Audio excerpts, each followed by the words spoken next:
Hi guys, this is 13B. This is the binomial distribution for probability. We're talking about situations here where you do multiple trials and you either have success or failure in each of those trials. So for example, you might be flipping a coin again. Maybe you're flipping a coin 3 times and you've either got success, maybe that's heads, and tails, which is failure, and those are the only 2 options you can have in each of the 3 trials which you do. So I guess we're talking about massive tree diagrams here which branch out 2 by 2. So for example, you could have heads and tails and heads and tails, and it would continue down here as well, would not stop, and each of those branches would continue on. So for example, in this case, we'd be talking about having 4 trials of the experiment, and at the end, what we're interested in is how many successes did we get, and we're interested in what's the probability of getting that amount of successes. Okay, so you might also be aware of the binomial expansion. So obviously this one is binomial distribution here. You may have done the binomial expansion before. That has a lot of similarities in the structure of the formula which underlies each of these probabilities in each of these cases. Just a reminder, if anyone's done it in a previous course, that's when you expand things like a plus b to the power of n. You then use the binomial expansion. Binomial because there are 2 things inside here.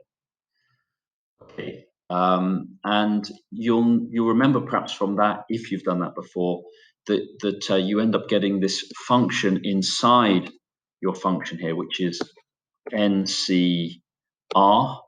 Normally it's given as NCR or N choose R, or it's basically your combinations formula, you might know it as, or N choose R written down like this as well. You have different ways of writing this same thing down. Now that's just talking about the number of routes there are through your diagram. So for example, if we're thinking about how many ways are there of getting 4 heads in this case, there's only one of those ways, well that would be the same as saying 4 choose 4. Okay, and 4 choose 4 gives us 1. Likewise, by the way, the amount of ways of getting 4 tails would be 4 choose 0. 0 successes in this case, and that would also give us 1. Now, again, you may know those ones from Pascal's triangle. You don't actually need to know that in this case, I'm going into a little bit of detail here, but what we're talking about here is these coefficients come from Pascal's triangle. They're basically the number of ways in which we can get to, for example, 4 heads. In this case, that would be the number of ways of getting down here. Okay, so this situation here, this would be 4 choose 4. This would be 4 choose 0. And for example, this one in the middle would be 4 choose 2. And of course, we'd have 4 choose 1 there and 4 choose 3 there. It's basically the number of ways of getting from the top there to this position here. So for example, you'd say 1, 2, 3. There's a way of getting to there. But likely also you could say 1, we could get there by this route. That's a second route. And in fact, it turns out there's 4 different routes in which we can get to that particular position. Okay, well, there's a lot of explanation there. In fact, the truth is you do not need to know this formula for the HLAI exam, and it is not given to you. It is not given to you in your formula booklet as well. But it's kind of nice to know where this comes from, and it's actually not too difficult to generate as well. Okay, so maybe let's just take this slightly further. So you're going to be using your GDC for this, but let's talk about it slightly further and say perhaps X is the number of heads from, and let's say in this case 4 tosses of a coin, of a fair coin. Okay, so that's the variable that we're interested in. So, for example, if you wanted to build one of your tables, you absolutely could. You could come up with x here, and your probability of x is equal to x, or f of x if you like, and x could take 0, 1, 2, 3, and 4. So, for example, if you wanted the probability that x is equal to 1 in that case, so that the number of heads from 4 tosses of a fair coin is 1, then we'd be saying that's 4 choose 1. Second pen seems to have messed up a little bit there. We're back again. So 4 choose 1. And then P represents your probability of success. So that would be a half to the power of 1. So in other words, somewhere along our branches, we have 1 success for heads, and that would have a probability of a half. And all of the other branches, potentially before, potentially afterwards, would all be following tails instead. So maybe this would be coming from a tails there, for example, from beforehand. Okay, but I don't know where the heads comes in our sequence, to be honest. So then we've got a half of the heads and the tails and a half of the tails as well. But I definitely know that in one of my branches, somewhere in this route, through to getting 1 head and 3 tails, I will have a head which has a probability of a half on one of those branches. So we've got a heads once, and we have a failure. Probability of a failure here is a half as well. So that's 1 minus P. Sometimes we call that Q. And that's a half to the power of, and in this case, 4 minus 1, so a half to the power of 3. So this is basically saying, look, we've got 1 success in here, we have 3 failures, and we have 4 choose 1 different routes of that happening through our tree diagram, through our massive tree diagram. So that's where this thing is coming from here. Obviously, you can go ahead and work that one out. This is a 4 times by a 16th, I think. So that's a half times by an 1/8 when you work that one out. And so that's going to give you a quarter there. So there's going to be a probability of a quarter of getting 1 head. Obviously, you can do the same thing for x's 2 and 3 and so on. And you can build up your answers in this table. So this, in this case, is going to be a quarter there. Okay, so also we should be aware, in fact, we really need to be aware of this. This is the formula which underlies what we're working out. We're going to use our calculator to work these probabilities out. But this you do need to be aware of. This is saying x is binomially distributed. So in other words, there is either success or failure, and there are a certain amount of trials for this particular experiment. So it's binomially distributed with n as the number of trials and p as the probability of success or failure, which does not change in each of those trials.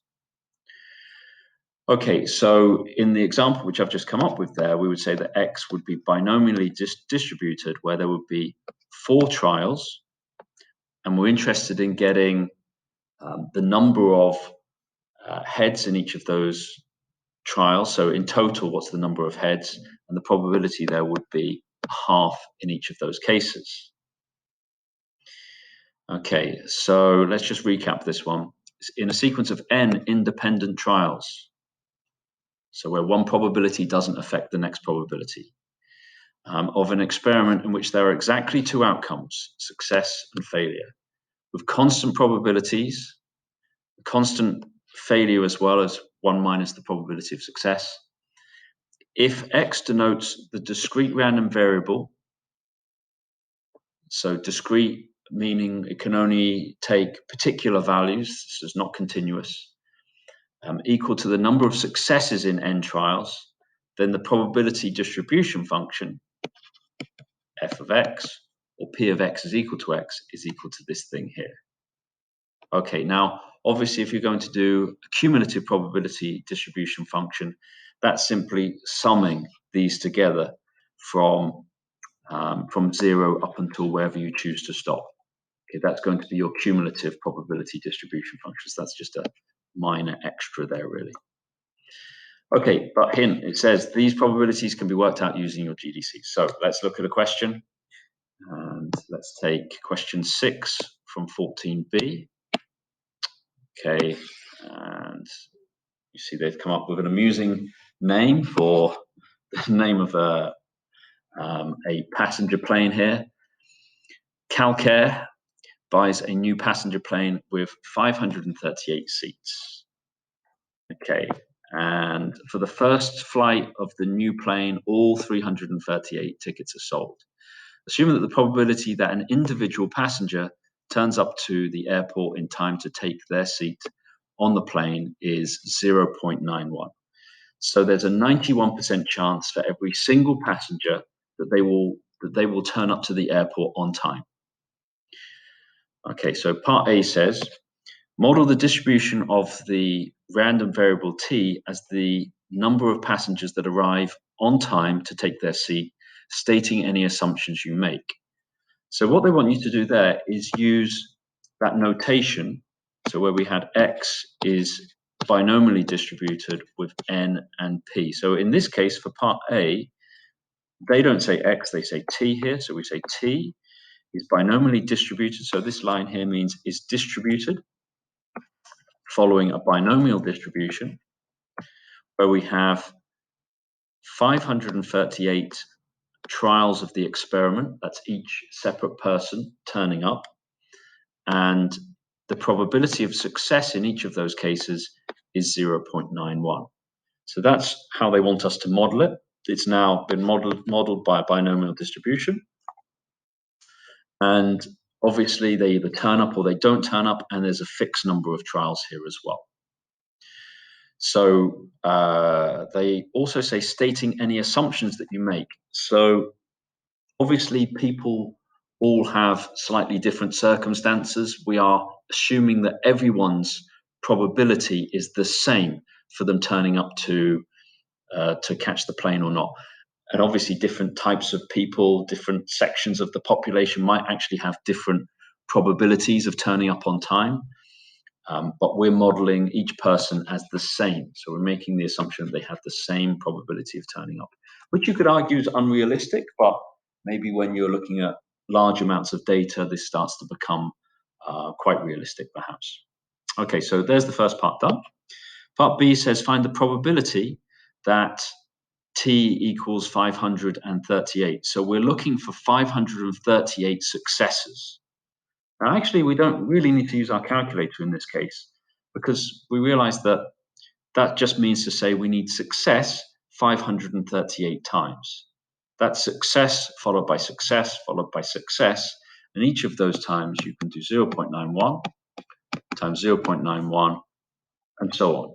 So in this case, we don't really need to use the calculator, in fact, apart from to actually sub this into your calculator to do the calculation, but we don't need to use the probability function from your calculator, which we will in a second, but we can just do 0.91 to the power of 538. We want 538 successes.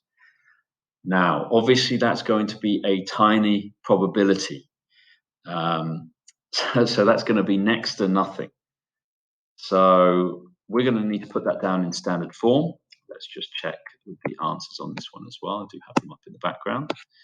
So the answer to that one is saying 0.91 to the power of 538 equals to 9.21 times by 10 to the minus 23. So you're going to need to put your answer in standard form there. And the interpretation, of course, is that is extremely unlikely that all passengers turn up on time to take the flight. Okay, so you can imagine that airlines then like to overbook their flights. If this is a realistic situation, they like to overbook them in order to try and maximize their profits because they know full well that some people aren't going to turn up. Okay, so let's look at part C. So part C, it says find the probability that you have 510 or more passengers turning up. Okay, so in this case, we now need to go to use our GDC. So in using the GDC, we're going to go to, and I'm using the TI and Inspire in this case. So for me, I just need to go to my menu on Scratchpad. And I need to go to probability, which for me is option 5, and then I need to go to distributions, and there's a long list of distributions there. And if I go down my list, for me, I want the probability distribution of binomial CDF. CDF because I've got cumulative probability here. So I'm going to go to binomial CDF. It should be fairly easy to find in all of your calculators. But number of trials it offers me, so it says what's n? So in this case, n is 538. So let's write it down. So we need to put in n is 538. Then we've got the probability of success. It's equal to 0.91. So 0.91. And in this case, it's the lower bound is 510. So we're going to put in 510. So lower bound here is going to be 510, and we want 510 upwards. Now, I don't know how high you can go for upper bound here. You could potentially try and put down 9,999, but that's kind of silly because, in fact, there is a definite upper bound in this case, and that's 538. I think it would still accept it if you wrote 10,000 or something or other, but the maximum number that is possible is 538. So let's press OK on that one. And so I'm getting 6.715 and so on times by, so it says E minus 4 on the end for me. So that means times 10 to the minus 4. Let's just check this one. Let's see how they've put it in their answers. So yeah, they've actually converted it back to a normal number. So they've taken it out of standard form. So we've essentially divided that number by 10 4 times over to give us with the answer 0.00672 to 3 significant figures. Now, again, you can see that 0.01 would be 1%. So it's less than 1,000th of a percent here. So again, it is very likely that there will be at least 28 seats empty. That's a huge number of seats empty on the plane. Okay, so interpret your answer. Again, your answer is that there's less than 1,000th of a percent chance of less than 0.1% chance, or less than 1,000th of a whole one chance, if you like, of having more than 510 or more seats filled. So there is very likely to be 28 seats free on any one flight. Okay, right. So in part D, it says CalCare knows that it is highly likely that there will be some seats on any flight, some empty seats on any flight, unless it sells more tickets than seats. Find the smallest possible number of seats sold so that P of T is greater than or equal to 510 is at least 0.1. Okay, so that's pretty challenging now, because they're now saying that T is binomially distributed, and we no longer know what n is. So we've got n there, and we're still going with the same fact that people take a flight with a 91% chance of 0.91 is your probability of success in any particular case. Okay, and now what we need to find is the probability that T is greater than or equal to 510. And that itself is greater than or equal to 0.1. So we're looking for a cumulative probability where we're going to need to change n each time, where we're trying to find out where that is going to give us a probability of greater than or equal to 0.1.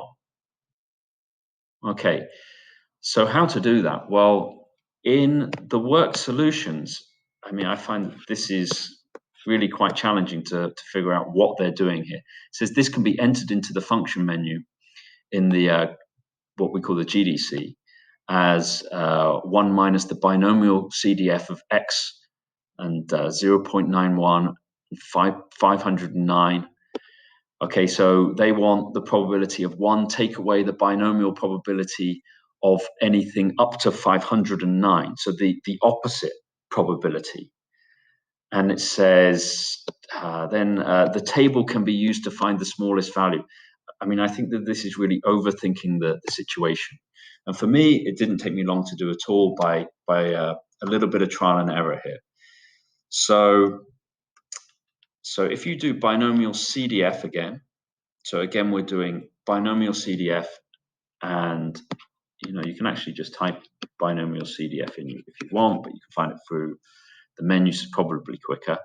Binomial CDF, and I went through and I put in, I thought, 338 was nowhere near providing me with 0.1 for this answer here. Okay, so with a total of 538 people taking this flight, the probability that T was greater than or equal to 510 was extremely small. So I knew that I had to pick a number which was a fair bit bigger than 538. Actually, I started off with 540, perhaps not the most sensible one, but I thought I'll take a few steps. But then quickly I saw that gave me the answer of, again, well less than 1% chance.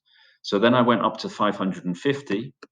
So I put in 550 for n, I put in 0.591, I put in 510, and again, you could put in 9,999 if you want, but basically we're only going up to 550. That's the maximum possible number of successes. And in getting that one, it was pretty quick to see that was very close to my answer. So that was 0.0869. And so then it just took me one more trial to then think, okay, well, it's probably going to be the next one. And in fact, it was the next one. If I replace this with 551, 551 there, 551, and this with 551 here as well. So I just needed to change that. So I copied and pasted that. So of course you can do that with a calculator. Control C, Control V, pastes again the same expression, and then that answer gave me 0.1121. So I could see that was the smallest possible number of tickets sold, such that my probability of having 510 or more seats filled being over 0.1. So that's the first time that it happened when I chose the answer of 551. So for myself, I would do this by trial and error in this case, rather than making a table up on the calculator. So, okay, so I just messed up on the last one because I did F before doing E. So let's just re-record this one. So for part E then, what we've got is how many tickets should Calcare sell so that the expected number of passengers turning up on time is as close to 538 as possible. Now, something which I didn't mention is that E of X is equal to NP for binomial distributions. So whereas before we know that E of X is equal to the sum of all of your X's times by the probability that X is equal to X, well, in this case, there would be so many possible X answers that this would be completely unwieldy. So fortunately, we have for binomial distributions simply that E of X is equal to NP.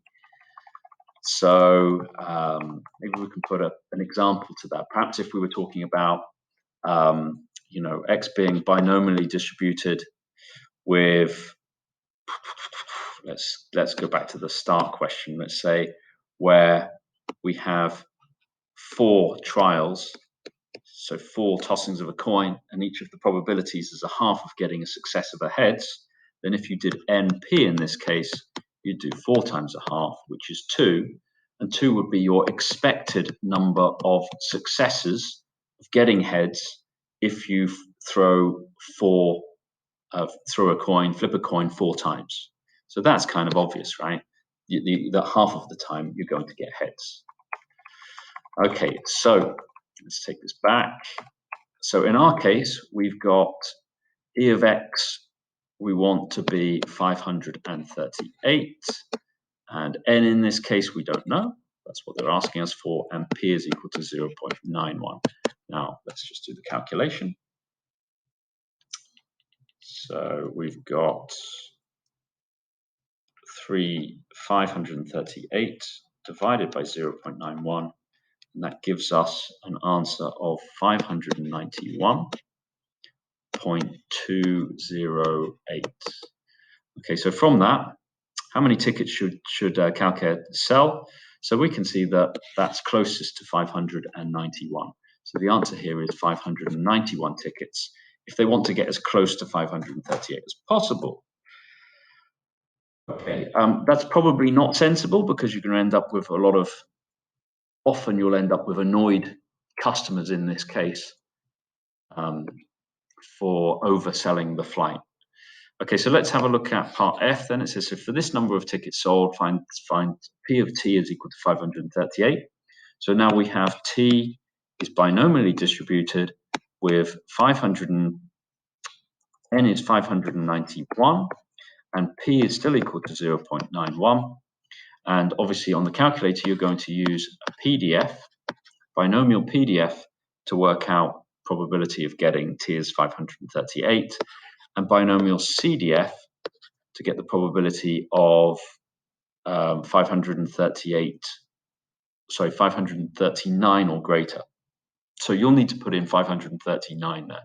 So you really want the probability that T is greater than or equal to 539. So for you, you're going to put in 539. We're talking about the 539 successes or more.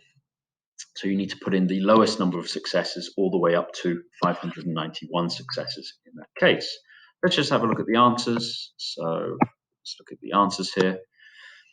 And you can see that, here we go, for part F, roughly 6%, so 5.7% of the time you're going to get it exactly right, exactly full, 538 passengers.